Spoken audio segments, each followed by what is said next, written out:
Fala galera, tudo bem com vocês? Espero que sim, eu estou bem. Estamos aqui para mais uma videoaula, que no caso será aula de Geografia e direcionada para os alunos do 8º ano. E assim como nas aulas anteriores, sugiro que vocês peguem um caderno, peguem um livro, porque nós vamos precisar. Então bora lá começar a aula, mas antes disso, roda a vinheta. Anote o número. Capítulo 5, a América no contexto mundial. Então galera, o início da discussão do capítulo 5, na nossa primeira aula, a gente procurou discutir a diversidade das paisagens da América.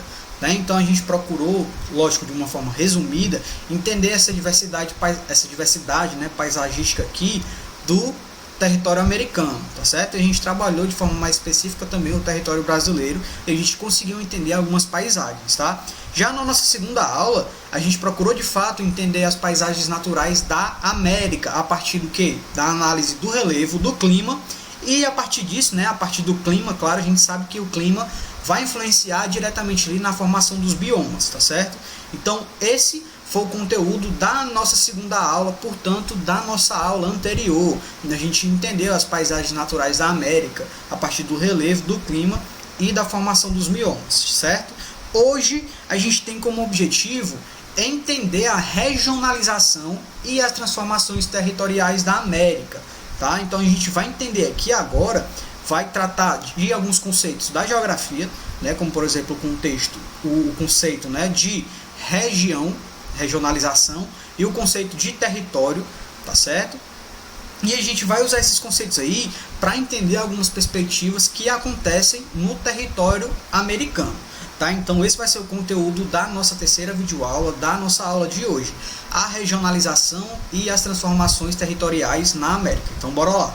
Regionalização e transformações territoriais na América. Galera, para a gente conseguir de fato entender as regionalizações que são feitas aqui para entender o contexto da América, para a gente entender as mudanças territoriais, claro que a gente precisa entender também, nesse primeiro momento aqui, o conceito de região e o conceito de território, tá bom?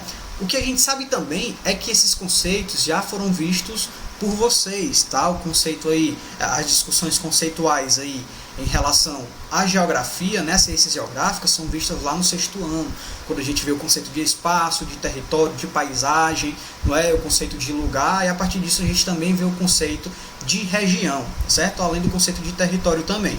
Então esse é um assunto que na teoria você já tem um conhecimento, são conceitos que a geografia trabalha muito, tá certo? A partir principalmente do conceito de espaço, tá? Então o que é que a gente pode falar aí como região? O que seria o conceito de região? Quando a gente pensar no conceito de região, galera, sendo bem objetivo para ficar bem fácil, a gente pode pegar uma porção de um determinado território e entender que aquela área ali, que aquela porção ali, tá? Que aquela área tem características próprias que vão diferenciar essa área de outras áreas, tá certo? Então vamos pegar o exemplo aqui da região Nordeste, da nossa região Nordeste aqui do Brasil. A gente percebe que os estados que vão compor a região Nordeste apresentam algumas características particulares, semelhantes, não é isso? Então a gente pode citar, por exemplo, aí a perspectiva climática. O que a gente percebe é que a maioria dos países que vão compor aqui a região Nordeste estão inseridos aí no contexto climático do semiárido, não é isso? Além disso, a perspectiva econômica dos estados que vão compor a região Nordeste são bem parecidas, não é isso? A região Sudeste ali, a região Sul no caso, o que é que a gente percebe? A gente percebe que os estados da região Sul na perspectiva climática são semelhantes, não é isso? E lógico, a gente percebe que há duas regiões aqui no caso, a região Nordeste do Brasil e a região Sul, que a partir das suas particularidades, lógico, eles vão se diferenciar no contexto do território brasileiro. Tá? Então, a partir disso, a gente já consegue aqui entender de fato o conceito de região. É uma determinada área, uma determinada área de uma porção maior, uma porção territorial, por exemplo, que vai apresentar ali características particulares que vão fazer com que ela se diferencie de outras áreas, de outras regiões. Show de bola? Em relação ao contexto de território, ao conceito de território, o que é que a gente consegue entender aí? acerca do conceito de território, galera. O conceito de território, ele pode ser entendido principalmente como relações de poder que são estruturadas no espaço geográfico, tá certo? São relações de poder ali que são estruturadas a partir da sociedade no espaço geográfico, certo? Relações de poder. O território ele pode ser entendido principalmente a partir dessa perspectiva, tá? É a construção das relações de poder no espaço geográfico, tá? A partir disso, o espaço geográfico ele pode ser construído, inclusive, tá? Então, o que é que a gente tem como exemplo aí de território, né? Para inserir aqui, para exemplificar aqui o conceito de território, a gente pode falar dos territórios indígenas, né? Ali principalmente na região amazônica, na nossa região norte do Brasil. O que é que a gente sabe? Que eles apresentam ali características particulares, né, em relação à sociedade, à cultura, é isso, as características étnicas principalmente, tá? E a partir dessas suas características sociais, das relações sociais, culturais, enfim, que são mantidas naquele determinado espaço, eles estruturam, eles direcionam também um poder para aquele determinado espaço ali, tá certo? Então eles podem ali, de certa forma, entre aspas aqui, tá, delimitar o seu território a partir das relações que são mantidas ali.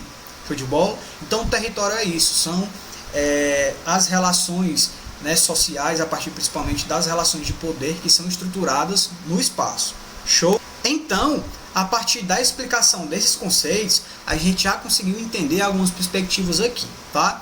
Quando a gente fala do conceito de região, a gente percebe que a regionalização, ela não acontece somente de uma forma, tá? A gente pode regionalizar aí um espaço a partir das suas características culturais, a partir das suas características econômicas, a partir das suas características climáticas, tá certo?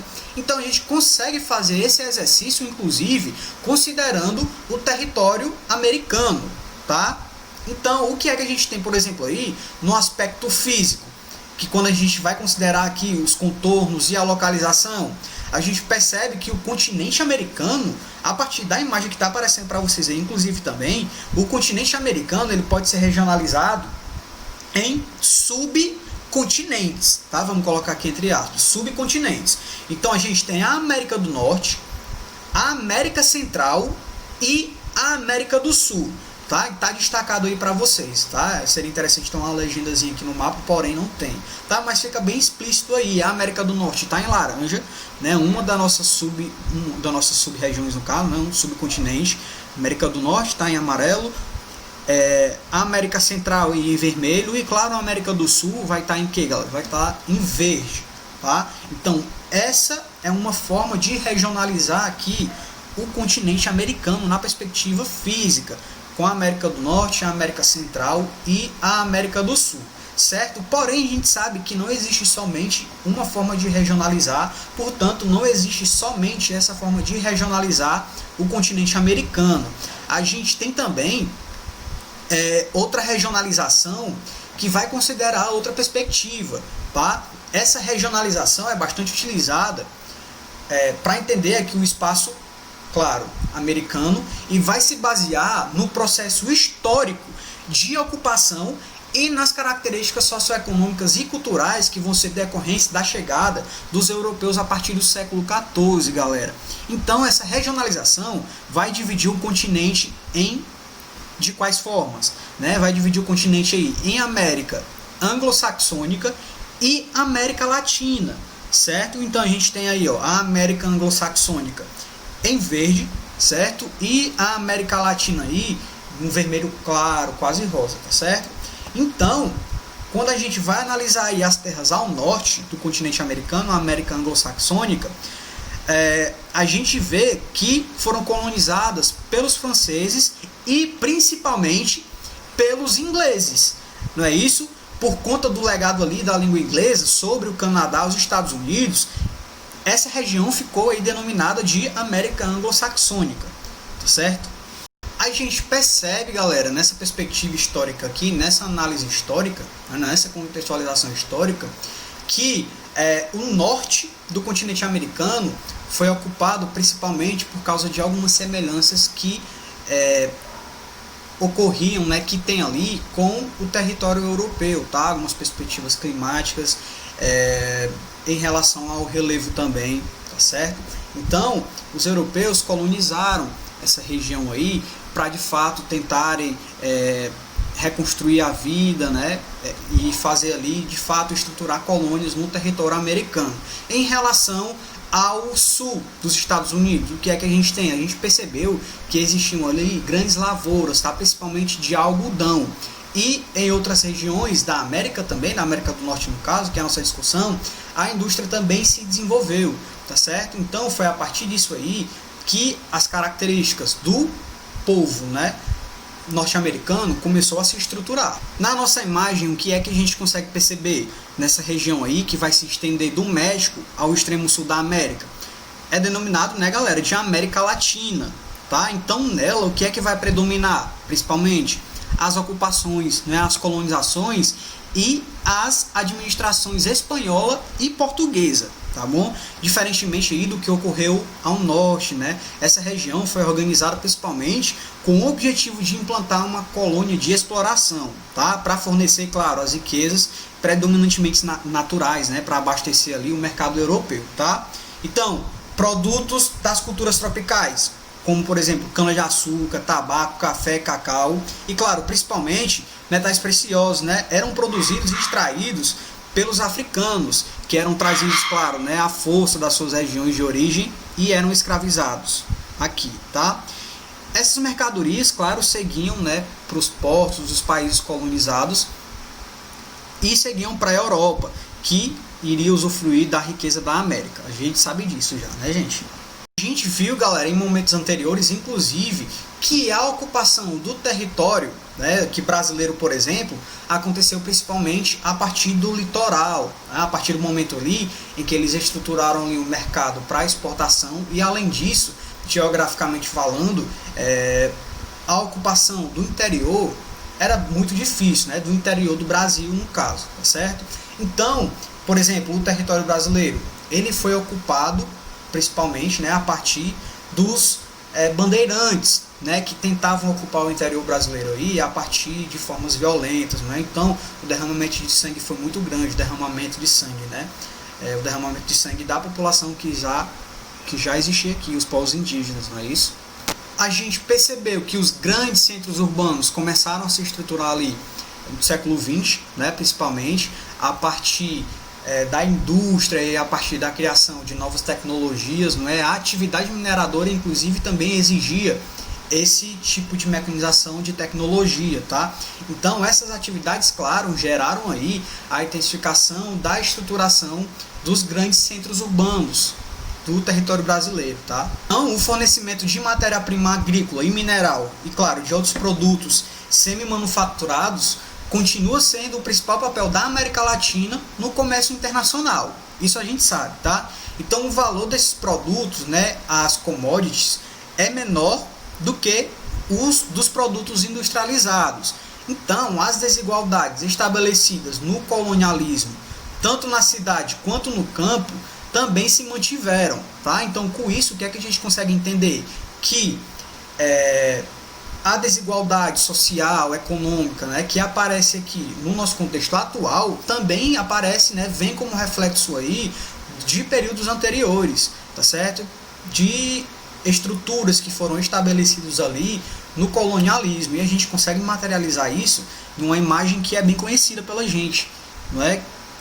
Que a gente consegue perceber e materializar aqui as desigualdades sociais em São Paulo, que aparece aí como herança do colonialismo, né? De um lado a gente tem um condomínio fechado, né? Claro, com pessoas com alto poder aquisitivo, classe média alta, e a gente tem do outro lado, do lado esquerdo, a favela, tá? São de certa forma áreas que vão dividir o mesmo espaço, porém o espaço ele inclusive está sendo usado de forma diferente, não é isso? A partir principalmente do poder aquisitivo dessas pessoas, tá? Então a desigualdade de fato se materializa assim no contexto do nosso país, certo? Então é isso, galera, a gente encerra essa aula por aqui. Eu espero que vocês tenham entendido, e vocês já sabem, né, caso não tenham entendido, podem entrar em contato comigo. A gente tem a nossa ferramenta online, o Google Meet, onde a gente pode tirar essas dúvidas e expandir essas discussões que são feitas aqui nas aulas, não é? E a gente se vê na próxima aula. tá? Continue estudando e um forte abraço. Valeu!